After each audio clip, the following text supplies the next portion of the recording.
questions for you to answer. Just one. Ready. Number one, what do you want to work on and focus on after winning the crown and leading up to the Miss World coronation?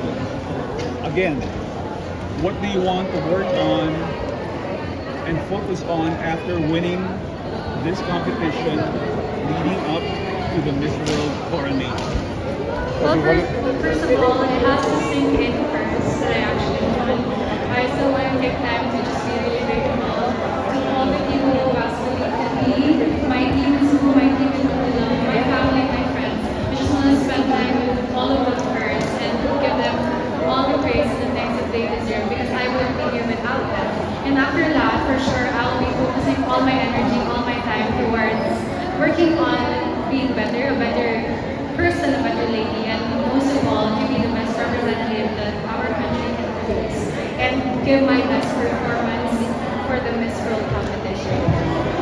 Number two, besides your advocacy, tell us what the urgent issues are that through your voice, hopefully it will be addressed or given some attention to. Again, besides your advocacy, tell us what the urgent issues are that through your voice, hopefully it will be addressed or given some attention to. Well, there are certainly so many issues that are happening in the world today, but I'd like to start with the most recent one that I can really think of and something that I would really want to address. You know how our queens are being bashed, and most especially because, not because of their performances, but mostly because of who they are and who they want to be. To be very specific, my sister from Cebu, she has been receiving a lot of messages, negative messages about herself, about her sexuality, and I think that we should take more time to be more understanding and be more accepting because we are already in a world where times are changing, and I hope that we could take the time to really open up and not see the person for their mistakes, for their faults, but really understand where they're coming from. Alright, thank you. Meron ka ba? Last question. Share a little backstage story of how your camaraderie is with the girls and how you all kept each other strong despite the uncertainties of the Miss World Philippines schedule and with it finally pushing through. Well, we certainly have a lot of group chats going on, and we just really keep everyone updated. And you know how hard it is when we don't really know what the final schedules are, and even some candidates are thinking of backing out of the competition, but mostly we are just here for each other. We tell each other why we even started the competition in the first place, why we wanted to join, and all the funny moments backstage. I can even share how I fell the stage twice, and my sisters helped pull me back up, and I'm just thankful. Thank you, family, now Miss World. Thank you so much. Thank Thank you so much. And congratulations. Tracy, when you get the crown in Puerto Rico, how do you plan to use it?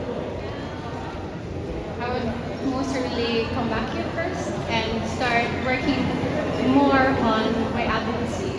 I advocate for all the solo parents. I'm connected with Solo Parents Federation in my community in Cebu actually, and we are doing projects for them, mostly for livelihood, because at the time of a pandemic, a lot of them have lost their jobs, and a lot of them are not even having the opportunities that they need so that they could sustain the needs of their families. And so if I have already done that for the small community that I am in, with the Miss World Philippines and hopefully with the Miss World platform, I'm sure that I can do that for all the communities as well. All the communities that I'm able to go to and to really connect with. Just one more question. May I have a selfie with you?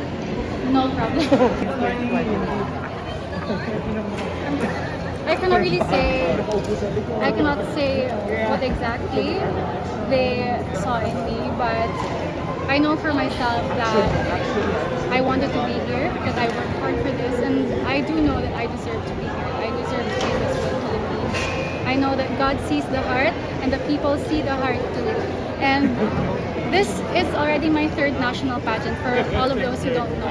And just like what I said earlier in my casual interview, I said that I do not give up. Cebuanos in general do not give up, and I, for one, do not give up. And it's just really funny because I even said that I always stand my ground, and I fell on the stage, I pulled myself back up no matter how embarrassing it was, and I really felt like this is bad luck, but I'm just very happy that it turned out really well. Kasi you have to visit Miss Universe Philippines. Ano masasabi mo? Sorry? Kapag di ba kami sinihan ng Miss Universe Philippines? Yes. Hindi siya din ng Miss Universe Philippines. I'm just very happy. I can't wait for us to go back home. I'm actually good friends with Bea. We're from the same management here and in Cebu. So I'm just really happy that we both made it and brought pride to our hometown. Okay, kami na,